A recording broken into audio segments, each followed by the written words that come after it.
احباب مکرم، میں نے سورہ عصر تلاوت کرنے کی سعادت حاصل کی ہے۔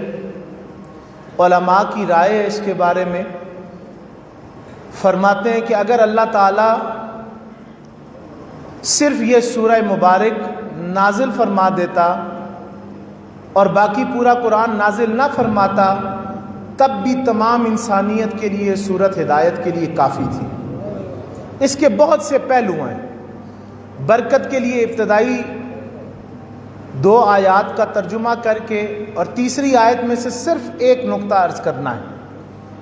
اللہ تعالیٰ ارشاد فرماتے ہیں والعصر، زمانے کی قسم، ان الانسان لفی خسر، بے شک انسان خسارے میں ہے، اپنے عمر عزیز کے سرمایے کو ضائع کر رہا ہے۔ الا الذین آمنوا وعملوا الصالحات، مگر وہ لوگ جو ایمان لائے اور عمل صالح کرنے والے ہیں، نیکیاں کرنے والے ہیں، وہ خسارے میں نہیں ہیں۔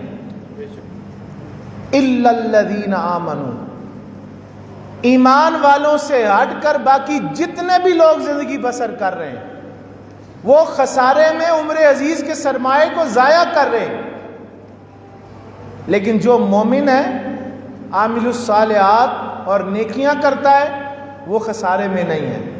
وتواصوا بالحق، جو حق کے ساتھ کھڑا ہوتا ہے، حق پر قائم رہتا ہے، حق کی ترویج و اشاعت کرتا ہے، اور وتواصوا بالصبر، پھر اس حق کی تبلیغ، اس کی اشاعت، اس کا ساتھ دینا، اس پر کھڑے ہونے پر جو آزمائشیں اور امتحان آتی ہیں، پھر وتواصوا بالصبر، پھر باہمی طور پر ایک دوسرے کو اس پر صبر پہ تلقین کرتے ہیں۔ یہ حق پر قائم ہونے والے اور صبر کی تلقین کرنے والے زندگی ضائع نہیں کر رہے۔